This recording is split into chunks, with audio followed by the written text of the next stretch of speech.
우리 사람이 여러 가지 특징을 가지고 있는데 뭐 좋은 것일 수도 있고 나쁜 것일 수도 있어요. 가장 큰 특징 중에 하나는 중요한 것도 자꾸 잊어버린다는 겁니다. 그래서 우리가 아이들 키울 때 잔소리를 이렇게 굉장히 많이 해도 아이들이 그 기억을 못 하거든요. 저도 이 킹제임스 성경을 창세기부터 계시록까지 여러 차례 읽기도 하고 또 번역하기도 했는데 참 하나님께서 은혜를 주셔서 다 잊어버리게 이렇게 해주셔서 매번 읽을 때마다 이게 이런 말씀이 있었나 이런 생각이 들도록 하나님이 만들어 주셔서 정말 감사하게 그렇게 이제 생각할 때도 있습니다. 근데 또 어떨 때는 너무 중요한 건데 그 중요한 것을 잊어버리고 살 때가 너무 많이 있습니다. 그래서 이 목사는 하나님이 주신 그런 책무 중에 하나가 중요한 것을 반복해서 자꾸 이렇게 성도들에게 알려주는 것, 이것이 목사의 책무 중에 이제 하나입니다.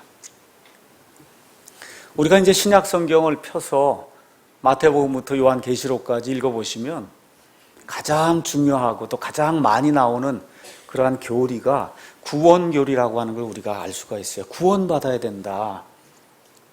사람은 누구나 다 죄 가운데 태어나서 죄를 지으며 살고 결국은 죄 가운데 죽기 때문에 구원받지 않으면 그러면 아무 소망이 없다. 이거 이야기하는 게 신약 성경의 가장 중요한 구원교리입니다. 그 다음에 구원교리 다음에 신약 성경에 가장 많이 나오고 가장 중요한 교리가 뭐냐 하면 재림교리예요. 예수님이 다시 오신다는 재림의 교리가 신약 성경에 가장 많이 나옵니다. 신약 성경이 218장 있는데 그 가운데 재림이 318여가 기록이 되어 있다.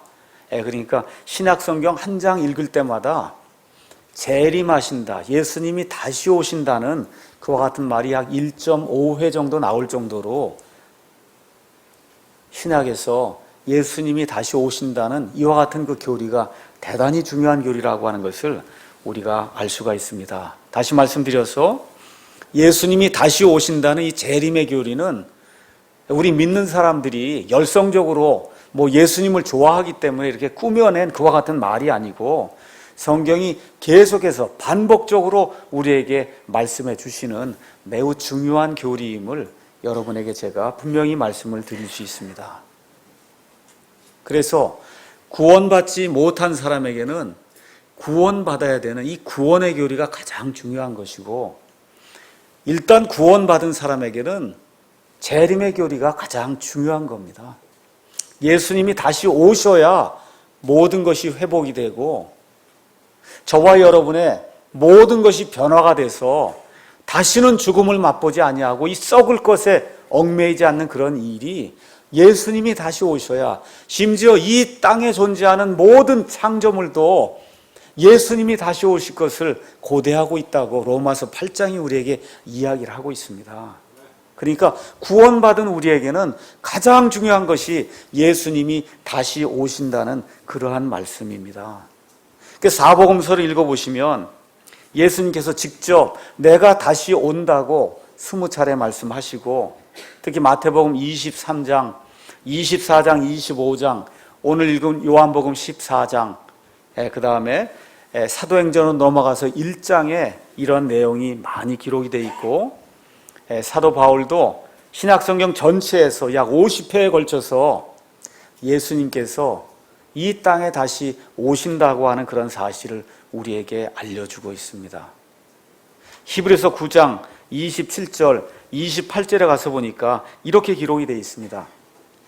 한 번 죽는 것은 사람들에게 정해진 것이요 이것 뒤에는 심판이 있나니 이와 같이 그리스도께서도 많은 사람의 죄들을 담당하시려고 단 한 번 들여지셨으며, 우리 예수님이 이 땅에 처음 오신 이유는 여기 나와 있는 그대로 많은 사람의 죄들을 제거하시면서 단 한 번 영원 무궁토록 하나님 앞에 완전한 희생 예물이 되시기 위해서 이 땅에 오셨다. 성경이 그렇게 이야기를 하고 있습니다. 또 자신을 기다리는 자들에게 죄와 상관없이 예수님이 다시 오시는 것은 죄를 용서하시려고 오시는 그러한 오심이 아니고 죄와 상관없이 두 번째 나타나서 구원에 이르게 하시리라 라고 이야기하면서 예수님 재림 때에는 죄 문제가 아니라 예수님께서 마련해 놓으신 이와 같은 해결책을 받아들이지 않는 그런 사람들을 심판하시기 위해서 예수님이 오신다. 지금 성경이 그렇게 이야기를 하고 있습니다. 여러분이 잘 알고 있는 것처럼 성경의 맨 마지막 책은 요한계시록입니다. 요한계시록은 1장부터 맨 마지막 22장까지 전체가 다 우리의 구원자 되시는 예수님이 다시 오신다는 그와 같은 말씀을 기록하고 있는 아주 중대한 그런 말씀입니다. 읽고 듣고 그 안에 있는 말씀을 지키기만 해도 복이 되는 말씀이라고 우리 예수님께서 친히 말씀해 주신 그 책이 요한계시록이에요. 그 요한계시록을 마치면서 요한계시록 22장 맨 마지막에 사도 요한이 하나님의 말씀을 이렇게 또 기록을 해주고 있습니다. 이것들을 증언하시는 분께서 이르시되 내가 반드시 속히 오리라 하시는도다. 아멘. 주 예수님이여 과연 그와 같이 오시옵소서. 우리 주 예수 그리스도의 은혜가 너희 모두와 함께 있기를 원하노라. 아멘. 이렇게 되면서 성경의 맨 마지막을 우리 예수님께서 다시 한번 내가 반드시 속히 오리라고 하는 이러한 약속의 말씀을 주시면서 마무리하는 것을 우리가 성경을 통해서 알 수가 있습니다. 제가 앞으로 몇 주 동안은 좀 재림에 관한 설교를 해야 되겠다 이렇게 좀 마음을 먹었습니다. 보통 교회가 이제 부흥을 하고 사람들이 벌떼처럼 몰린다 이런 데 가면 재림 설교를 굉장히 많이 해요. 그래서 다급함과 위급하다 하는 걸 자꾸 이렇게 강조를 해야 그래야 매일 교회 모이고 헌금 많이 하고 목사 말 잘 듣고 이렇게 되기 때문에 재림 설교를 굉장히 많이 합니다. 제가 여러분에게 몇 주 동안 재림에 관한 메시지를 전달한다고 할 때는 물론 그런 것도 있을 수 있습니다. 제가 여러분에게 특히 구원받은 우리 성도들에게 가장 중요한 게 재림이다 라고 말씀드린 것은 이것이 우리에게 가장 큰 소망이기 때문에 그래요. 이것이 우리에게 평안을 가져다 주는 그런 메시지이기 때문에 재림의 메시지가 저와 여러분에게 평안과 위로를 주는 그런 메시지이기 때문에 여러분에게 이 재림의 메시지를 제가 전달하려고 마음을 먹었습니다. 특히 마음을 먹게 된 것은 며칠 전에 유튜브를 통해서 이번에 온다고 하는 교황이 예수님 다시 재림한다는 그런 사실을 믿지 않고 그렇게 믿는 목사를 조롱하고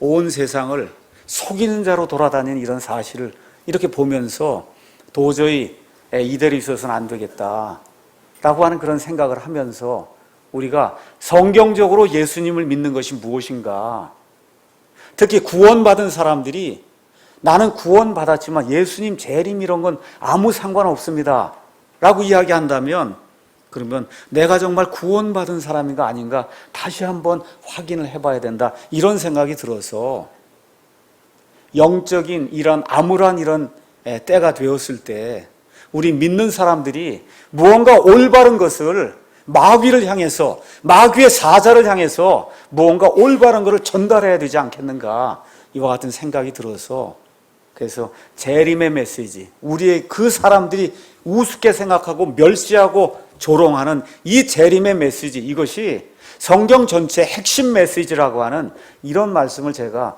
여러분과 함께 나누어야 되겠다 이와 같은 생각을 하고 마침 이 죄의 사람이 이 나라를 방문할 때 우리가 이런 메시지를 가지고 악의 세력과 대항하는 그런 모습을 보여야 되겠다 이런 생각을 가지고 하나님의 말씀을 준비하게 됐습니다.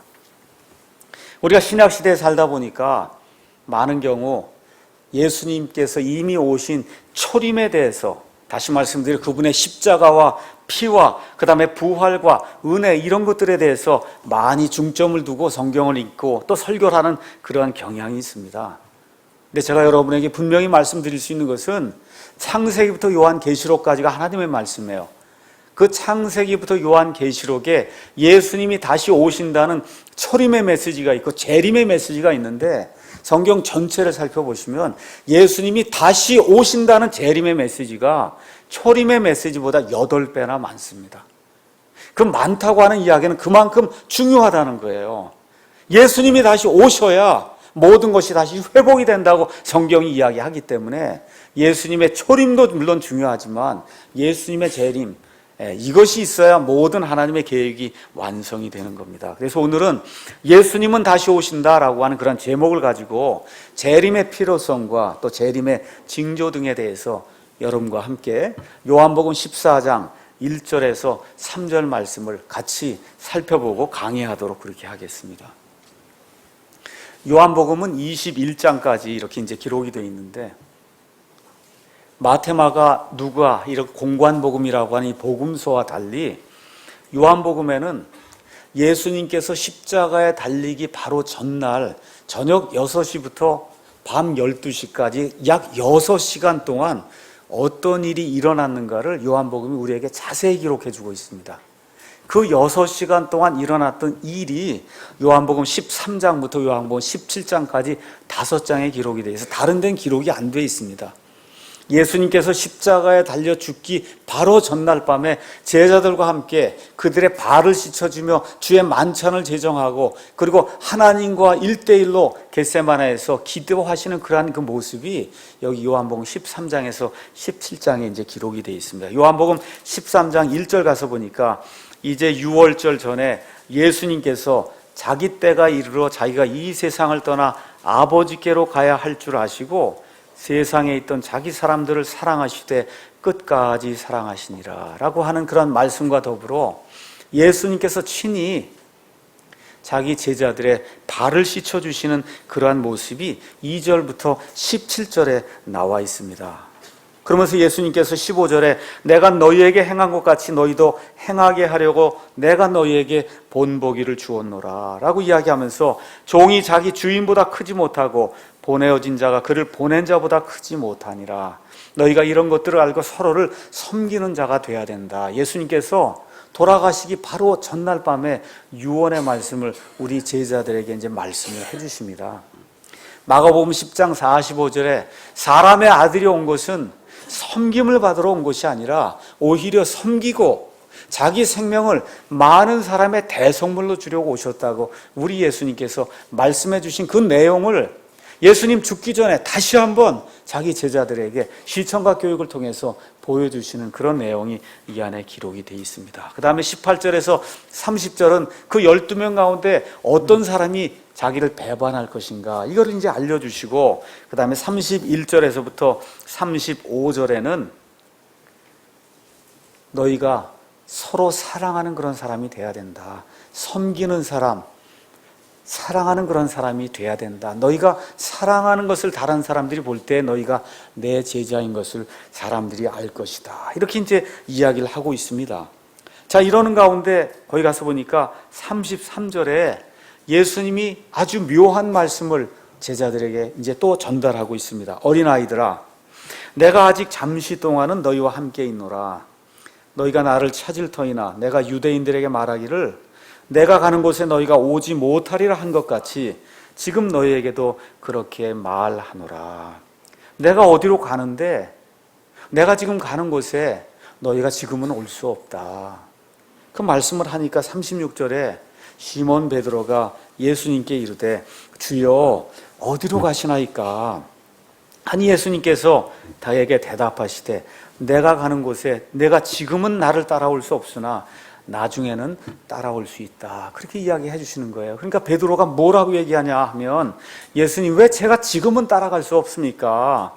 제가 주님을 위해서 내 생명을 다 내놓겠습니다 라고 이야기하니까 예수님이 나를 위해 내가 내 생명을 내놓겠다고 하느냐, 오늘 수탉이 울기 전에 내가 3번 나를 배반할 거다, 부인할 거다, 이렇게 말씀을 해주시는 내용이 13장에 이제 기록이 되어 있습니다. 자, 한번 저와 여러분이 2000년 전으로 한번 돌아가서 이 제자들의 상황 속에 우리 자신을 한번 이렇게 넣어보세요. 3년 동안 이 예수님이 우리를 구원할, 우리 이스라엘 민족을 구원할 그와 같은 메시아라고 생각을 하고 3년 반 동안 열심히 이 예수님을 쫓아다녔어요. 예수님이 병도 고치고 기적도 행하시고 종교 지도자들을 책망하시고 무언가 정말 큰일을 할 줄로 알고 지금 쫓아다녔는데, 지금 예수님 뭐라고 말씀하시냐면, 내가 지금 어디로 가는데, 어디로 간다, 너희가 알지 못하는 어디로 가는데 너희가 지금은 나를 따라올 수 없다, 나중엔 따라올 수 있다 라고 얘기하니까 이게 보통 미스테리가 아니잖아요. 그렇지 않습니까? 또 이러는 가운데 예수님의 3년 반 그 공생애가 끝나는 그런 시점이 되면서 마태복음 16장에 가서 가이사랴 빌립보에서 내가 이 반석에 내 교회를 세우리니 지옥의 문들이 이 교회를 이기지 못하리라고 하면서 교회를 또 세우신다는 그런 말씀을 하시더니 바로 곧바로 또 뭐라고 말씀하시느냐 하면, 뭐라고 말씀하셔요? 내가 가기 전에 많은 일들로 고난을 당하고 죽임을 당한다는 거예요. 그리고 셋째 날 다시 부활한다는 겁니다.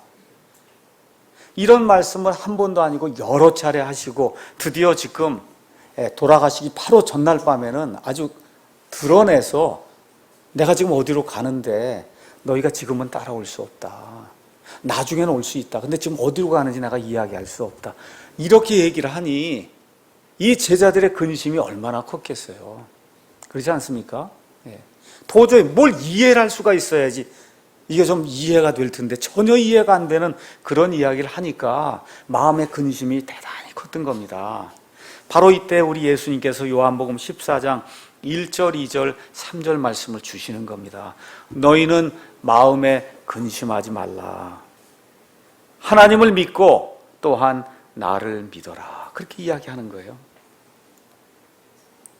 이 근심에 가득 찬 이 제자들, 의문에 가득 찬 이 제자들, 무슨 일이 일어나는지 바로 내일 자기들의 주님이 십자가에서 달려 죽으신다고 하는 그런 사실 예측도 못하고 있는 이런 가운데, 불안한 가운데, 근심 가운데 있는 이 제자들에게 너희는 마음에 근심하지 마라. 하나님을 믿고 또한 나를 믿어라. 지금 그렇게 이야기하는 겁니다. 예수님께서 자신의 죽음을 앞두시고 6월절 만찬을 변화시켜서 주님의 만찬으로 만들어 주시고 이 빵과 이 포도즙을 마시면서 계속해서 나를 기억하라고 하는 이러한 장엄한 말씀을 이렇게 주시는 가운데 제자들이 근심할 때 우리 예수님께서 너희는 마음에 근심하지 마라. 하나님을 믿고 또한 나를 믿어라. 그렇게 이야기하는 거예요. 아직 제자들은 우리 예수님이 이 땅에 오셔서 먼저 십자가의 고난을 당하시고 그 뒤에 영광을 받는다고 하는 그런 사실을 아직도 깨닫지 못하고 있고, 예수님 부활하신 그 이후에도 여전히 깨닫지 못하는 그런 일이 누가복음 24장 21절에 기록이 되어 있습니다. 눈이 가려 있기 때문에 아직 그 내용을 깨닫지 못하는 그런 상태. 예수님께서 우리에게 답답한 일을 당한 우리에게, 근심 가운데 있는 우리에게도 예수님께서 주시는 말씀은 모든 걸 다 설명해 주는 게 아니에요. 한 가지만 기억해라. 하나님을 믿고 또한 나를 믿어라. 이것이 근심을 해결할 수 있는 유일한 방법이다 라고 예수님이 우리에게 이야기해 주는 겁니다. 하나님이 어떤 하나님이냐? 무에서 이 우주 공간에 있는 모든 것들을 엿새 동안에 말씀으로 창조하신 권능의 하나님이십니다. 이 하나님께서 직접 사람의 몸을 입고 이 땅에 오셔서 단번에 십자가에서 죽으심으로 말미암아 이 세상 모든 사람의 죄들을 일시에 제거하실 수 있는 이와 같은 능력을 가지신 분이 하나님이시다. 성경이 우리에게 그렇게 이야기하고 있는 겁니다.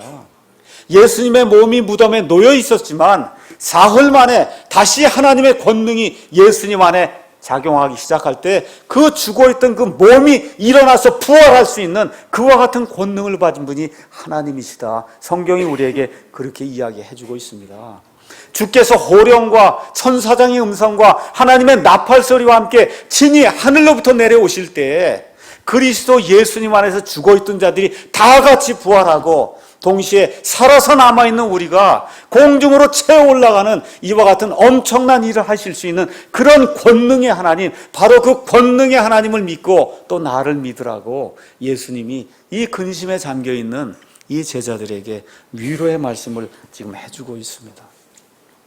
그 말씀과 더불어 왜 너희가 근심하지 않아도 되냐, 2절. 내 아버지 집에 거할 곳이 많다, 그렇게 이야기해줘요. 영어로 가서 보시면 맨션이 많다는 거예요. 이 조그만 이런 빈약한 이런 오두막집이 아니라 맨션 하시나요? 맨션. 내 아버지 집에 맨션, 거할 데가 굉장히 많다. 너희들 다 거할 수 있는 그런 데가 내 아버지 집에 있다. 그렇지 않으면 내가 너희에게 말해 주었으리라. 너희가 3년 반 동안 나를 쫓아다녔는데 그렇지 않았으면 내가 다 얘기해 줬을 거다 라고 이야기하시면서 예수님이 궁극적인 핵심을 이제 이야기하십니다. 내가 너희를 위해 처소를 예비하러 가노니, 가서 너희를 위해 처소를 예비하면 내가 다시 와서 너희를 내게로 받아들여 내가 있는 곳에 바로 거기에 너희도 있게 하겠다고 우리 예수님께서 약속의 말씀을 주시는 겁니다. 무슨 말씀이에요? 예수님이 오셨어요. 근데 뭐라 그래? 내가 다시 가야 된다는 거예요. 갔다가 처소가 다 마련이 되면 다시 온다는 거예요. 제자들이 이걸 어떻게 이해하겠습니까? 이 제자들, 구약시대의 제자들, 구약시대의 사람들은 메시아가 지금 한 번 올 줄로 지금 생각을 하고 있는데 예수님이 한 번 오셨잖아요. 근데 뭐라? 내가 다시 가야 된다는 거예요. 그 다음에 다시 갔다가 다시 온다고 해서 예수님의 초림과 재림이 있다고 하는 얘기를 하니 어떻게 이 사람들이 이 내용을 이해할 수가 있었겠습니까? 도저히 여기 앉아있던 그 12제자가 예수님께서 하신 이 말씀을 그 당시에는 이해를 못했습니다. 그런데 예수님 승천하신 이후에 예수님께서 말씀하신 교회라고 하는 그런 신비가 구체적으로 드러나기 시작하면서 예수님이 신랑 되시고 구원받은 모든 사람이 신부가 되는 그러한 교회가 드러나기 이제 시작하면서 특별히 사도 바울을 통해서 창세 이후로 가려졌던 교회의 신비가 드러나기 시작하는 그런 일이 생기면서 지금 여기 요한복음은 예수님 승천하신 이후에 약 60년 지난 이후에 기록이 된 거예요. 다시 말씀드려, 사도 요한이 신랑 되시는 우리 예수님과 신부인 우리 교회 사이에 이런 그 비밀, 신비 이런 모든 것들을 다 깨달은 이후에 특별히 요한계시록이라고 하는 하나님께서 다시 재림하신다고 하는 이런 그 말씀, 이거에 대한 그 계시를 하나님에게서 받고 그 요한계시록의 모든 것들을 다 이해한 그런 상태에서 지금 요한복음을 기록했다. 우리가 이제 이해를 하시면 그러면 그때에 가서는 분명히 요한을 비롯해서 많은 제자들이 예수님이 오셨다가 가셨다가 다시 오신다는 이 말씀이 무엇인가? 아, 그게 그거였구나. 그거를 이해할 수 있었다는 겁니다. 그것은 뭐냐 하면 예수님이 이스라엘 사람들의 결혼 풍습을 가지고 내가 왔다가 갔다가 다시 온다는 그 말씀을 하신 거구나. 그때야 비로소 제자들이 이해할 수 있었던 것입니다. 그러니까 다시 말씀드려, 저와 여러분이 예수님의 초림과 재림이 왜 필요한가를 이해하시려면 이스라엘 사람들의 결혼 풍습을 잘 이해하셔야만 합니다. 자, 이스라엘 사람들의 결혼 풍습은 몇 단계로 되어 있어요. 제일 첫 단계는 정혼을 하는 거예요. 정혼하기 위해서는 저기 신부집이 있을 때 신랑이 지창금을 가지고 신부에게로 내려가요. 그래서 신부의 집에 가서 지창금을 그 아버지에게 주고 그리고 신부를 사서 그리고 정혼을 하는 거예요. 결혼을 하는 겁니다. 근데 결혼을 하는데 약속만 결혼하고, 물론 그 순간부터 이스라엘 사람들이 이거 약혼과 다른 겁니다. 그 순간부터 아내와 남편이 되되 육체적으로 관계를 맺는 것은 그때 맺는 것이 아니에요. 일단 결혼, 정혼만 하는 겁니다. 그 이후에는 정혼 약속을 하고는 어디로 가요? 자기 아버지에게 다시 가서 신부와 함께 살 수 있는 그런 집을 마련한 뒤에 다시 신부에게로 내려가서 신부를 데려오면 거기에 아버지 집에 많은 하객들이 이미 모여 있어요.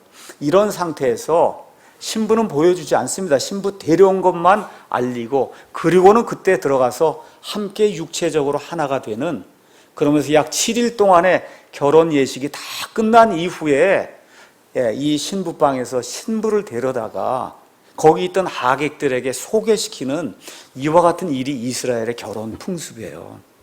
그러니까 지금 이걸 우리에게 적용을 하면 우리 예수님께서 자기 아버지가 계시던 그 하늘을 떠나서 지금 이 땅에 내려오셨어요. 땅에 내려오셔서 뭘 하러 오셨냐? 정혼을 하러 오신 거예요. 정혼. 그렇죠? 그래서 자기의 신부와 정혼을 하는, 그 정혼하려면 정혼 언약이 있어야 되는데 바로 이날 주의 만찬을 제정해 주시잖아요. 그렇죠? 이 피로 세우는 내 상속 언약이라고 하는 이 신약 새로운 그런 언약에 정혼 약속을 하시고 이제 끝났으니까 어떻게 돼요? 가셔야 된단 말이에요. 아버지께로 다시 가서 처소를 마련한 이후에 다시 내려와서 누구를 데려와야 돼요? 신부를 데려와 가서 잔치는 어디에서 열리는 거예요? 하늘에 있는 아버지 집에서 잔치가 열리는 거예요. 그러니까 저와 여러분을 데려가기 위해서 예수님 오셔서 예수님 안에서 죽은 자들이 부활하고 살아서 남아있는 우리가 다 몸이 호련히 변화가 돼서 그래서 예수님의 신부가 꽉 채워지게 되는 그때에 바로 이 성경 가서 보면 요한계시록 19장에 어린 양의 혼인 잔치가 열린다고 성경이 우리에게 기록하고 있는 겁니다. 그래서 요한복음 19장 가서 보시면 그 내용이 기록이 되어 있어요. 그래서 이 잔치가 끝난 이후에 이 땅에 있는 모든 사람들에게 자기 신부를 공개하시기 위해서 우리 예수님께서 구원받은 자들과 함께 이 땅에 지상에 강림하는 그와 같은 일이 있다고 성경이 우리에게 이야기해주고 있는 겁니다. 그래서 지금 이 시간에 저와 여러분이 예수님하고 정혼한 상태예요. 정혼한 상태예요.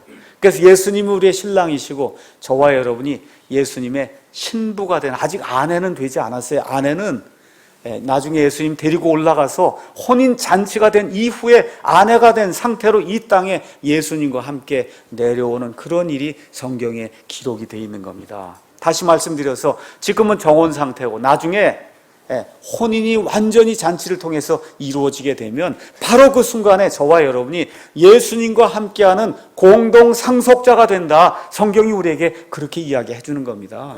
그래서 그 일을 위해서 예수님께서 우리를 공중으로 채워 올리지 그 순간에 우리의 몸이 호련히 변화가 되면서 영화로운 몸으로 바뀌면서 하나님의 본성에 참여하는 그와 같은 신분을 갖는 자들이 된다. 성경이 우리에게 이야기하고 있는 겁니다. 그래서 디도서 말씀을 가서 보니까 디도서에 이렇게 이제 기록이 되어 있습니다. 디도서 말씀 잠깐 보겠습니다. 디도서 2장 11절에서 13절 가서 보니까 구원받은 사람의 특징을 이렇게 표현하고 있습니다. 구원을 가져다 주시는 하나님의 은혜가 모든 사람에게 나타나 우리를 가르치시되 경건치 아니한 것과 세상에 속한 정욕들을 우리가 거부하고 이 현 세상에서 맑은 정신을 가지고 의롭게 하나님의 뜻대로 살며 13절 다 같이 읽겠습니다. 저 복된 소망과 위대하신 하나님 곧 우리의 구원자 예수 그리스도의 영광스러운 나타나심을 기다리게 하셨느니라. 구원받은 사람은 하나님의 은혜를 보이기 위해서 의로운 그런 삶을 이 땅에 사는 동안에 무엇을 하나 해야 되냐? 특징이 하나 있다는 거예요. 거기 가서 보니까 저 복된 휴거의 소망, 그렇죠? 위대하신 하나님과 우리의 구원자 예수 그리스도의 영광스러운 나타나심을 기다리는 사람이 구원받은 자다. 성경이 그렇게 이야기해주고 있습니다. 다시 한번 제가 말씀드리면 나는 구원 받았는데 뭐 다시 천국 가는 거 뭐 이런 거에 관심이 없다. 이 사람은 일단 교만한 사람이든지 아니면 구원받지 않은 사람이 둘 중 안에 하나예요. 구원받은 사람이 휴거의 소망이 없다. 부활의 소망이 없다. 천국의 소망이 없다. 이 땅에 사는 게 그냥 제일 좋다 라고 이야기하면 그 문제가 굉장히 큰 거예요. 아주 심각한 문제로 보면 구원받지 못했을 수가 있고 조금 덜 심각한 것을 이야기하면 아직 덜 떨어진 거예요. 아주 간단한 겁니다. 예수님을 믿는데 재림의 소망이 없다. 휴거의 소망이 없다. 무언가 크게 잘못된 겁니다.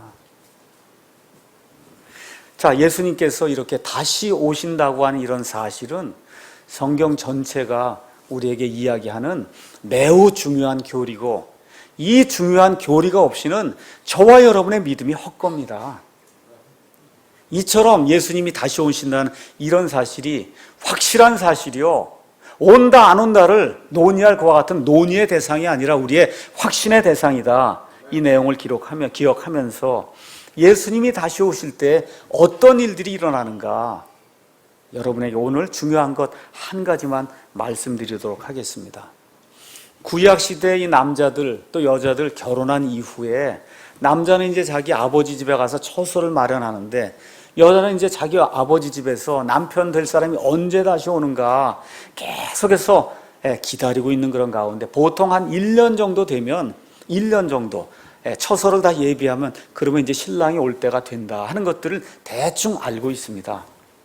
근데 우리 신약 성도들은 예수님이 공중에서 강림하는 그 날을 알 수가 없어요.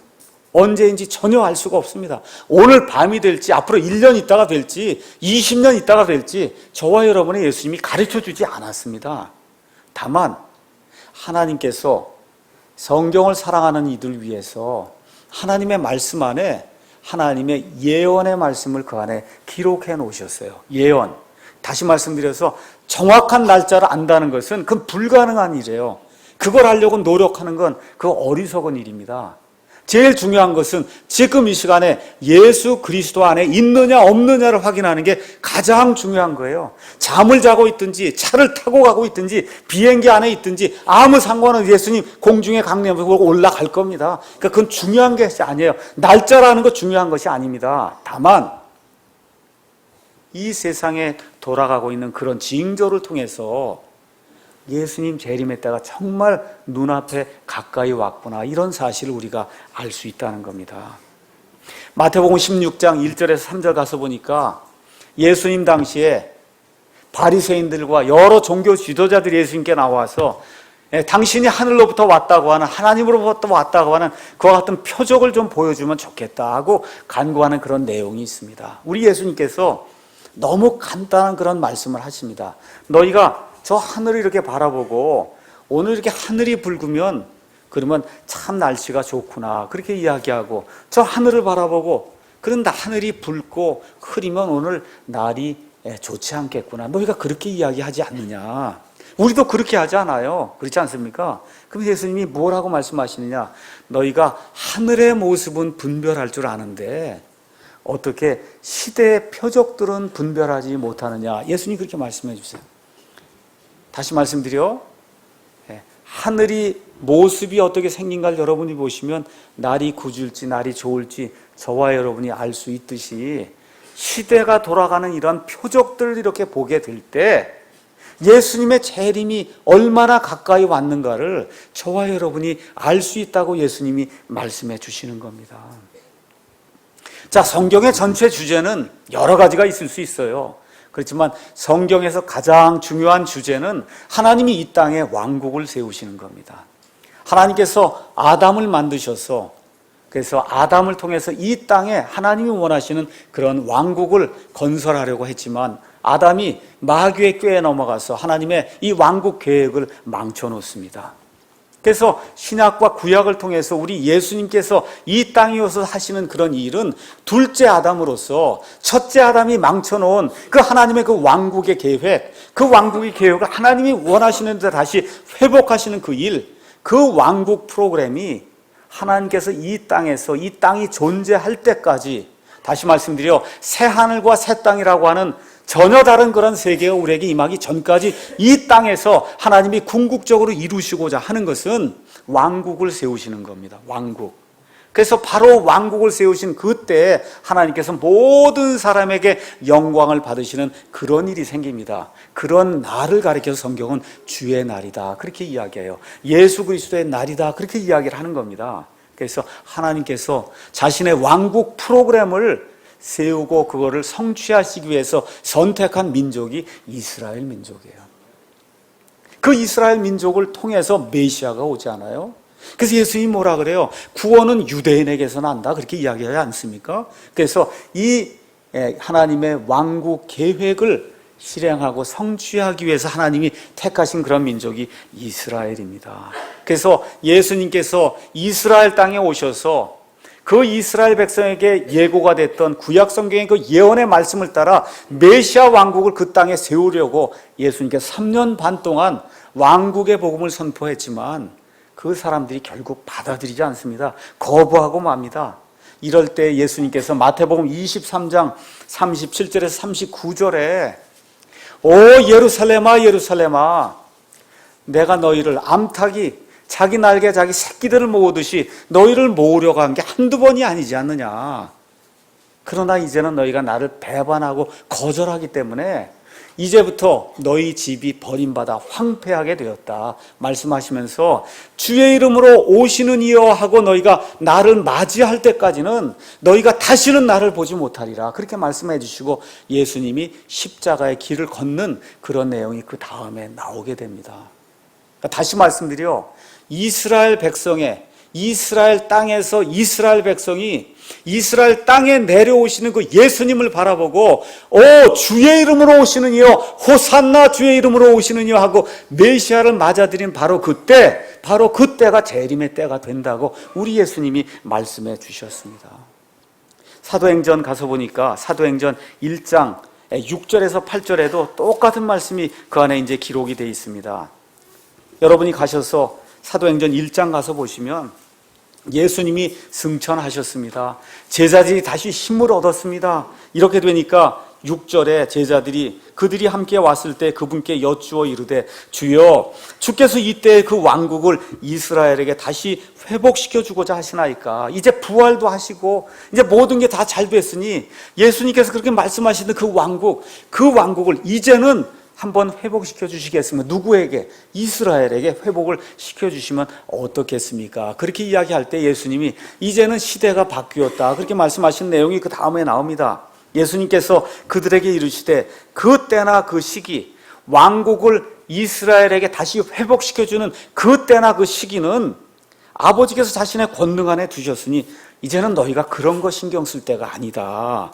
오직 성령께서 너희에게 임하신 뒤에는 너희가 권능을 받고 예루살렘과 온 유대와 사마리아에서 그리고 땅의 맨 그 지역까지 이르러 나를 위한 증인이 되리라고 말씀하시면서 이제는 교회 시대가 열리게 되니 하나님의 왕국이 언제 이 땅에 성립되는가 이거는 하나님께 내어 맡기고 너희는 복음을 전파하는 그런 자들이 되라 이렇게 말씀을 해주신 이후에 9절 가서 보니까 이것들을 말씀하신 뒤에 그분께서 그들이 보는 동안 들려 올라가시니라 이렇게 이제 되어 있어요. 그렇죠?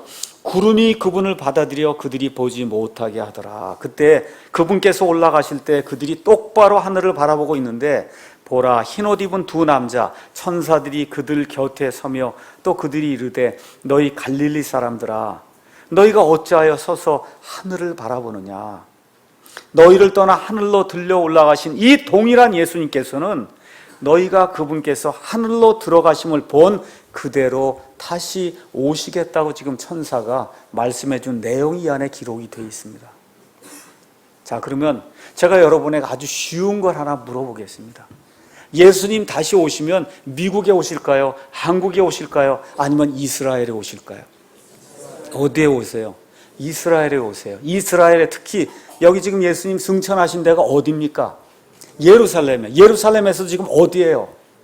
올리브산이에요. 감람산이라고 하는 그 산에 예수님이 거기서 올라가셨어요.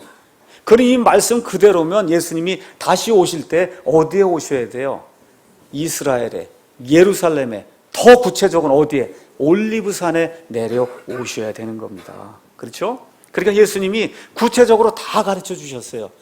내가 한번 왔다가 그 다음에 처소를 마련하러 갔다가 내가 다시 온다. 그렇죠? 다시 온다는 거. 어디에 온다는 거예요? 예루살렘에 올리브산에 내가 올라간 그대로 다시 구름 타고 이 땅에 다시 내려온다. 예수님이 답을 다 가르쳐 주셨습니다. 그러면 예수님 오실 때에는 저 이스라엘 땅에 누가 살아야 돼요? 이스라엘이 살아야 되는 거예요. 이스라엘이. 그렇죠? 유대인들이 살아야 되는데 엄청난 일이 AD 70 예수님께서 이 말씀을 해주시고 난 다음에 40년이 지났을 때 어떤 일이 생겼냐. 이스라엘이 그 땅에 살기는 고사하고 어떻게 됐어요? 로마의 장군 타이투스라고 하는 장군이 들어와서 이스라엘을 초토화시키면서 예루살렘을 완전히 멸절시키고 성전을 다 허물어 버렸어요. 이렇게 하고 어떻게 했습니까? 유대인들을 온 세상으로 다 쫓아보냈습니다. 그래서 나라가 없이 언제까지? 1948년 5월까지 이스라엘이 온 땅에 쫓겨나서 이 세상 사람들의 조롱과 멸시와 천대와 위협을 받으면서 그날 1940년 동안 이 땅을 떠돌며 산 겁니다. 그럼 제가 또 간단한 거 여쭤볼게요. 자, 1948년이 되기 전까진 예수님이 오실 수 있을까요? 없을까요? 있어요? 없어요? 없어요. 왜 안 돼요? 저 이스라엘 땅에 이스라엘 사람이 안 살고 저 예루살렘이 이스라엘 게 아닙니다. 그러니까 예수님이 오실 수 없는 거예요. 그러다 1948년 5월 14일에 하나님의 강권적인 역사에 의해서 도저히 사람이 생각할 수 없는 그런 일, 나라가 하루 만에 세워지는 그런 일이 이스라엘 땅에 일어나게 된 겁니다. 이걸 보면서 저와 여러분이 어떻게 생각하셔야 되냐. 시계가 12시가 되면 재림이다 이렇게 되면 11시 55분이 됐구나 이 생각을 하고 사셔야 되는 거예요. 1948년 5월 14일 이후에 사는 사람은 11시 55분이구나 지금이 11시 55분. 자, 이런 가운데 11시 57분이 되는 때가 1967년에 생겼어요. 1967년이 되기 전까지는 예수님이 말씀하신 이 구시가지, 그 예루살렘, 올리브산 이런 그런 지역이 예루살렘 구시가지인데 구시가지가 팔레스타인 사람들의 소유이기 때문에 다시 말씀드려 성전을 지을 수 있는 그 터가 팔레스타인 사람들이 차지하고 있었기 때문에 예수님이 그때까지 돌아올 수가 없습니다. 성경적으로 1967년도에 6.1 전쟁을 통해서 드디어 어디를 차지하게 됐어요? 구시가지, 성전을 지을 수 있는 솔로몬이 성전을 지었던 그 모리아산, 아브라함이 자기 아들 이삭을 바치려고 했던 그 모리아산이 포함이 되어 있는 성전터가 있는 그 땅을 1967년도에 6.1 전쟁을 통해서 이 이스라엘 사람들이 획득을 하게 된 거예요. 그게 11시 57분이 된 겁니다. 11시 57분. 예수님이 오시기 3분 전이다. 이렇게 이제 생각을 하시고, 자, 예수님께서 무엇라고 말씀하시냐면, 들을 귀 있는 자는 들으라고 이야기하세요. 여기 귀 없는 사람 있어요? 여기 앉아 계신 분 중에 귀 없는 분 있어요? 근데 이상하게 귀 없는 사람이 있는 것처럼 예수님이 뭐라고 말씀하시냐? 들을 귀 있는 자는 깨달아 들으라고 이야기하세요. 들어야 됩니다. 11시 57분이 됐어요. 자, 요새 지난 한 달 동안 이스라엘에서 가자 지구에 폭격이 지금 일어나면서 지금 지난 한 달 동안 약 2,000명이 죽었습니다. 여러분 그 내용 알고 계세요? 2,000명. 가자라고 하는 데가 어디냐 하면 여러분이 구약 성경에 가시면 블레셋이 나와요. 그 블레셋을 영어로 표현한 게 팔레스타인이에요. 지금 저 팔레스타인이 성경에 나와 있는 블레셋이에요. 저 블레셋이 과거에 이스라엘과 격투를 벌이고 전쟁을 벌이고 이 골리앗이 블레셋에 나온 거 아닙니까? 이렇게 그 이스라엘과 대적하며 서로 싸웠듯이 지금 이 시대에도 저 팔레스타인이 블레셋이에요. 저 블레셋하고 지금 이스라엘하고 지금 전쟁을 벌이고 있는데 이 구약 시대 팔레스타인 사람들이 블레셋 사람들이 살던 그 주거지가 가자예요. 가자, 아스글론 가자. 그래서 여러분이 사도행전 8장에 보시면 에티오피아 그 내시가 하나님께 예배를 드리고 내려가다가 어딜 가자를 지나는 이 사막 지역을 지나거든요. 이때 빌립이 다가가서 복음을 선포하는 그런 내용이 나오죠. 거기가 바로 가자지구라고 하는 데입니다. 가자지구. 자, 가자지구는 팔레스타인, 다시 말씀드려 가나안 땅의 남서부에 있는 그런 지역에 지중해를 끼고 있는 그런 지역입니다. 이집트와 이스라엘 사이에 지중해 해안을 따라 길이가 얼마쯤 되냐 한 50km 정도 되고 폭이 5에서 8km 정도가 되는 이와 같은 한 지역이 가자지구입니다. 가자지구. 그래서 1967년 6.1 전쟁에서 이스라엘이 이집트로부터 이 시나이 반도 전체와 함께 이 가자지구를 다 자기 걸로 만들어 버렸어요. 근데 나중에 여러 국제사회의 압력에 의해서 이 가자지구에 유대인 정착촌을 만들었다가 결국은 다시 그거를 팔레스타인 사람들에게 내어주고 유대인들은 다 철수한 그런 가운데 지금 가자지구는 팔레스타인 사람들이 살고 있는 그와 같은 자치구역입니다. 바로 그 자치구역. 그래서 바로 거기에서 계속해서 전쟁이 지금 일어나고 있는 그런 상태입니다. 이런 일들을 저와 여러분이 보면서 온 세상의 역사가 이스라엘을 중심으로 돌아가고 있구나. 이스라엘 중심으로 우리는 지금 이 안에서 뭐 그냥 지지고 볶고 하는 그런 일들을 하고 있는데 실질적으로 이 세상의 모든 일은 이스라엘을 중심으로 돌아가는 거예요. 이스라엘 중심으로. 이렇게 되면 예수님의 재림이 문 앞에 왔다고 하는 그런 사실을 저와 여러분이 깨달아야 된다. 스가랴서 12장 가서 보니까 이런 말씀을 하나님께서 해주십니다. 먼저 에스겔서 나와 있는 말씀을 하나 읽고 그리고 스가랴서 읽고 마치겠습니다. 에스겔서 37장에는 하나님께서 죽어있던 그와 같은 마른 뼈들을 다시 살리시는 그와 같은 내용이 그 안에 기록이 되어 있습니다. 에스겔서 37장 10절에 이에 내가 그분께서 명령하신 대로 되어나였더니 숨이 마른 뼈들에게 들어가매 그 마른 뼈들이 살아서 자기 발로 서는데 힘이 큰 군대가 됐다. 성경이 그렇게 이야기를 합니다. 그때 그분께서 하나님께서 내게 이르시되 사람의 아들아 이 뼈들은 이스라엘의 온 집이니라 유대인들이니라. 보라 그들이 이르기를 우리의 뼈들은 말랐고 지난 2000년 2500년 동안 나라 없이 떠돌아다니는 가운데 우리의 뼈가 마르고 우리가 거할 데가 없고 우리 완전히 죽었습니다. 우리의 소망은 없어졌으며 우리로 말하건대 우리 몸의 부분들은 다 끊어져 없어졌습니다. 그렇게 이야기한다. 12절 그러므로 이 유대인들에게 대언하여 이르기를 주 하나님이 이같이 말하노라. 보라 오 내 백성아 내가 너희 무덤들을 열고 너희로 하여금 너희 무덤들에서 나오게 하여 너희를 이스라엘 땅으로 데려가리라. 하나님이 말씀하시는 겁니다. 지난 한 2000년, 2500년 동안 마른 뼈와 같이 아무 소망이 없이 지내던 그 유대인들의 무덤을 열고 우리 하나님께서 너희를 이스라엘 땅으로 다시 데리고 간다. 그렇게 말씀해 주시는 거예요. 왜 그렇게 하느냐? 오 내 백성아 내가 너희 무덤들을 열고 너희를 너희 무덤들에서 데리고 올라올 때 내가 주인 줄을 내가 여호와 하나님인 줄을 내가 메시아인 줄을 너희가 궁극적으로 깨닫게 될 것이다. 하나님께서 이스라엘 백성을 향해서 이와 같은 말씀을 주시면서 스가랴서 12장에 다시 한번 그러한 때가 될 때 어떤 일들이 생기는가 우리에게 말씀을 해주시는 내용이 그 안에 기록되어 있습니다. 스가랴서 12장 1절 이스라엘을 위한 주의 말씀에 엄중한 부담이라. 주 곧 하늘들을 펼치고 땅에 기초를 놓으며 사람 속에 사람의 영을 짓는 이가 말하노라. 보라 내가 예루살렘으로 하여금 사방 모든 백성들에게 사람을 떨게 만드는 잔이 되게 할 터인데 그때는 곧 그들이 유다와 예루살렘을 치려고 애워쌀 때니라.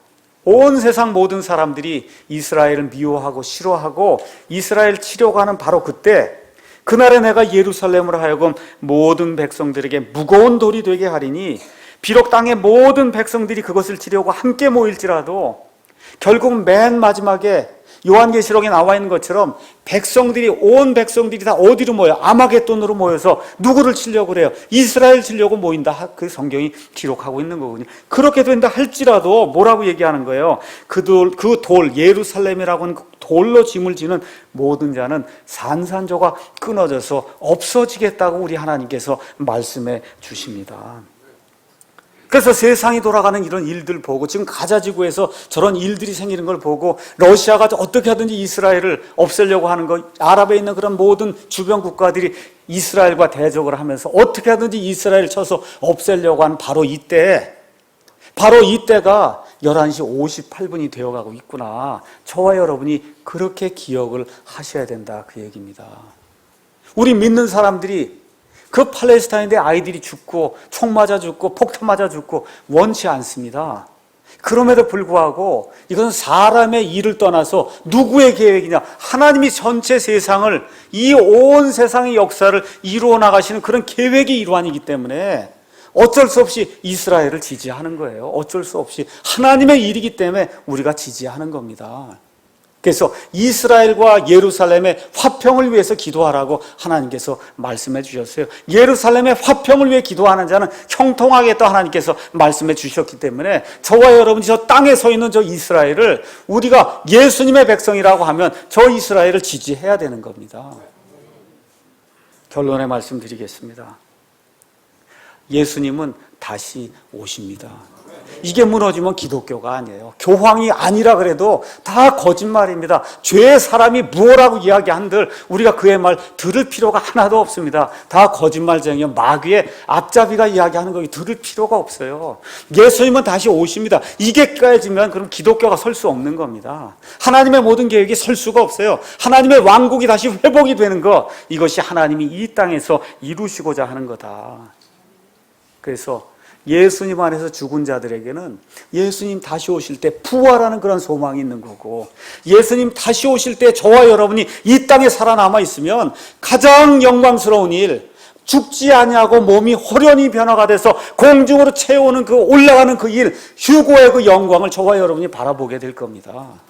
이러한 소망을 하나님께서 우리에게 뭐라고 말씀하세요? 너희는 마음에 근심하지 말라.